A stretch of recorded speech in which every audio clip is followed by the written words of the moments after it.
Shalom! Povo lindo que vai morar no céu. Bom dia, que Deus abençoe o nosso dia. Que seja um dia repleto de bênção, de paz, guardado pelo nosso Senhor e Salvador Jesus Cristo. Nós estamos aqui para trazer mais uma palavra, essa palavra rema, revelada ao nosso coração. Esse maná, esse pão fresquinho do céu, todos os dias como primícia, um capítulo por dia. Esse é o propósito. Depois a gente sai a ser pequenos Cristo aí fora, para as pessoas e para nós também, em nome de Jesus. Hoje nós estamos aqui em 2 Samuel, capítulo 11. E, infelizmente, a gente vai ver nesse contexto o adultério e homicídio de Davi, né? Num ato precipitado aqui, ele transgride, né, o mandamento do Senhor, como que está lá em Êxodo 20, do 13 ao 17. E só nesse ato aqui ele cometeu... Aqui, ó, nós vamos ver, ele cometeu aqui diversos pecados segundo a Bíblia. Ele cometeu o 6º pecado, que é não pecar contra a castidade. Ele cometeu aqui deixa eu ver aqui, o 7º também, não furtará. Ele acabou furtando ali a mulher do teu próximo. Ele cometeu aqui também o 9º pecado, não desejar a mulher do teu próximo, e o 10º, não cobiçar as coisas alheias. Ou seja, Davi estava ali no seu palácio, ele tinha enviado ali o seu soldado para a guerra, né, Joabe, e a gente vê aqui que ele ficou sozinho no seu palácio, e quando ele fica ali na varanda do seu palácio, ele acaba vendo Betseba. Ele deseja, ele cobiça Betseba. Como que o pecado ele se origina? Ele se origina primeiro na mente, né? Nos olhos, de cobiçar, de querer. E depois vem um ato, né? A ação de colocar em prática. Então, ele desejou no seu coração obter aquela mulher que outra hora era esposa, né, do seu soldado Urias. E ali ele desejou ela, ele teve com ela, e cometeu um sério pecado. E consequência de um pecado, o outro chama outro, ele tenta apagar isso, mascarar, mas não conseguiu. Colocar a sujeira debaixo do tapete.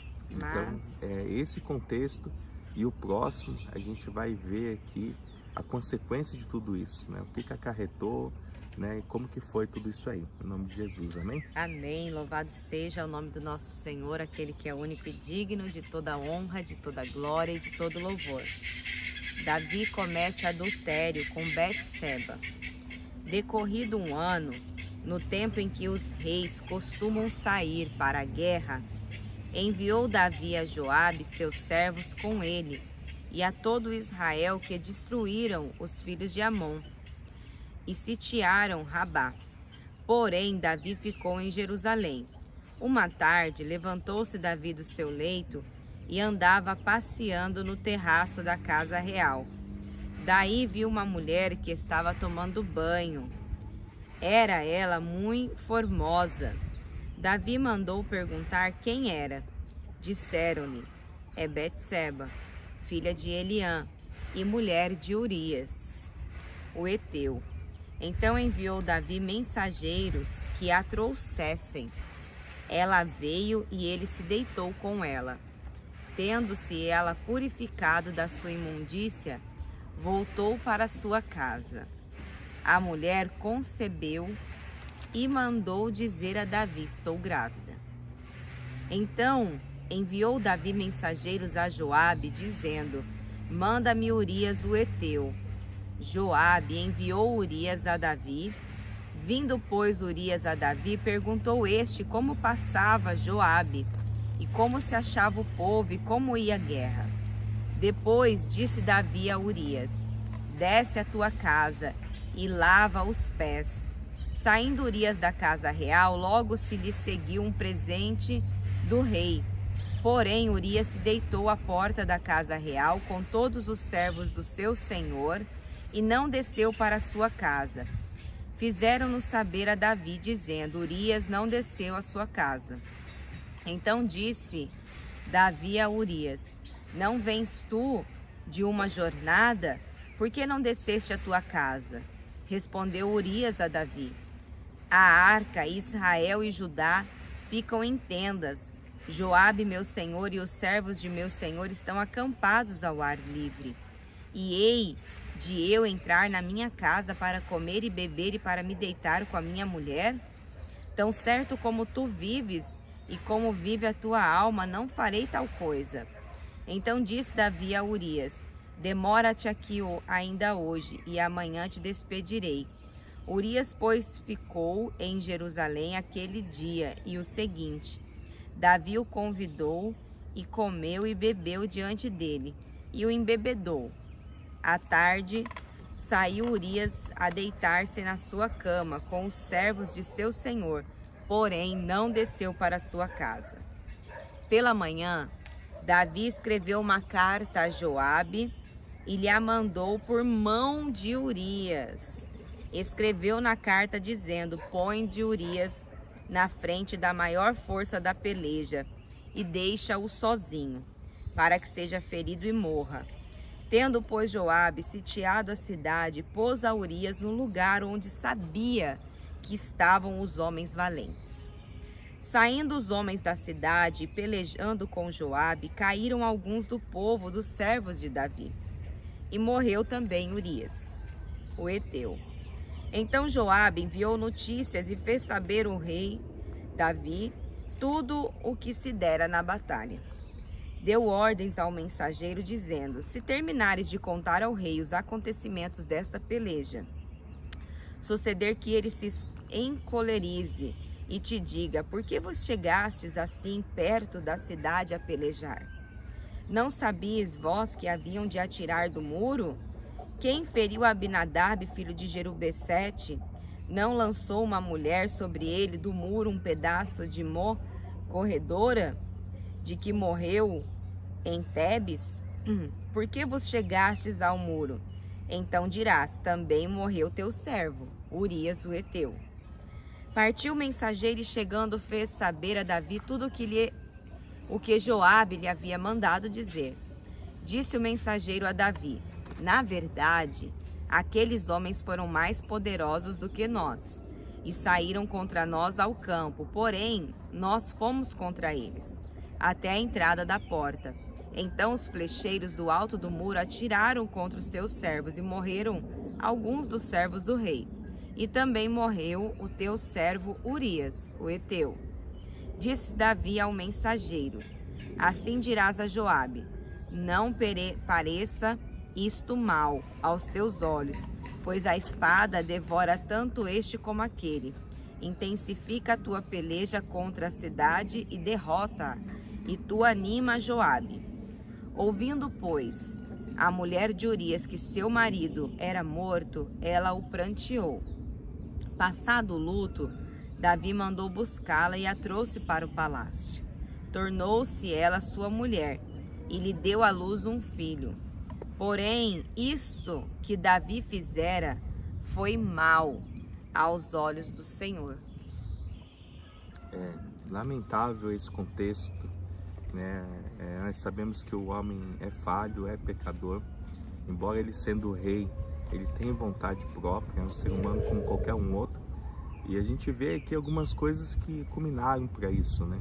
Eu acho que o fato também dele não ter ido para a batalha, dele ter ficado em casa, né, com o pensamento vago, e aí ele deu lugar também pro diabo, vamos dizer assim, e ele deveria ter resistido, mas a gente sabe que a vontade da carne é fraca, né? A ocasião ali acabou fazendo com que ele viesse a pecar, e você vê que ele transgrediu aí 4 mandamentos da lei do Senhor, desejando essa mulher, furtando, né, cobiçando as coisas do próximo. Essa mulher que era esposa do seu soldado, Urias, um homem de confiança do rei, né? E ele ali pede para que ele fique em casa, né? Para que ele não vá para a batalha, a fim do quê? Dele se deitar com Betseba, aquele filho eventualmente seguia teoricamente dele, né? Ia estar tudo certo. Só que o plano dele fracassou, né? Urias, ele fala assim: como posso, né? Eu ir para minha casa, deitar na minha casa, estar ali com a minha esposa, enquanto que os homens estão lá em batalha, né? Então ele envia uma carta pelo próprio Urias, né, para o comandante do exército, com a sentença de morte dele. Olha só que trágico, cruel, né? Que cruel. E coloca ele de frente à batalha, né? E com isso ele vem a falecer. Agora você imagina também Betseba, né? Como que ela não fica nessa situação, sabendo que o seu marido havia morrido e que provavelmente isso aí tinha sido a mando do rei. Agora você imagina, né, o encontro, né, de Urias com o próprio Deus, né? Porque se Davi era segundo o coração de Deus, você imagina Urias conversando com Deus. É assim, Deus? É assim? Ele é o segundo o seu coração, um homem onde eu era temente, eu fazia tudo o que ele pedia, né? E eu sempre fui leal ao meu Senhor, e é isso, é essa consequência que eu obtive. Mas Deus não tem culpa com relação ao pecado. Deus, embora ele sendo rei, né, Deus não tinha como privar ninguém de cometer um ato como esse, né? Nós temos livre-arbítrio, isso foi uma consequência do rei. Deus não tem culpa disso. Fato que isso gerou grandes consequências para Davi. Nós vamos ver no próximo capítulo ele sendo confrontado pelo profeta Natan e ao longo da sua história o tanto de problema que trouxe por conta desses pecados que ele cometeu num único gesto precipitado do rei. E é tão triste porque traz problemas momentâneos e problemas futuros. Não é uma coisa que você vai encobrir e muitas pessoas pecam ou transgridem alguma lei, fazem algo errado, e o diabo, ele é tão sujo que ele leva a pessoa a cobertar ali o erro e faz com que ela tenha a sensação de paz, uma falsa sensação de paz. Ninguém tá sabendo, vai ficar por isso mesmo, tá tudo certo. E não, né? A verdade sempre aparece. Se tem uma coisa que é bíblico, né, e que a gente sabe que a verdade, ela é Jesus. A verdade é Jesus, e Jesus não habita no meio de mentira. Então, a verdade, ela sempre vai se sobressair. Então, que nas nossas vidas, nós venhamos ter como jargão a verdade, né? Sobre as nossas atitudes, sobre os nossos posicionamentos, e que a gente venha se policiar quanto aos nossos olhos, né?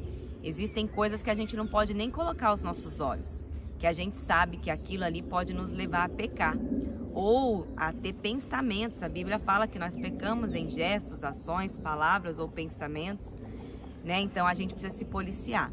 Vamos aí guardar o nosso coração e vigiar aquilo que os nossos olhos estão vendo. Amém? Amém. Vamos orar? Senhor, meu Deus e amado Pai, nós nos colocamos, Senhor, perante a Tua presença, apresentando, Senhor, a nossa vida no Teu altar, pedindo, Senhor, perdão pelas nossas falhas, pelas nossas transgressões. Se porventura, Senhor, a gente tenha violado algo, Senhor, se a gente não tenha andado nos Teus caminhos, se porventura, Pai, a gente tenha deixado, Senhor, a vontade, o desejo da carne, Senhor, prevalecer.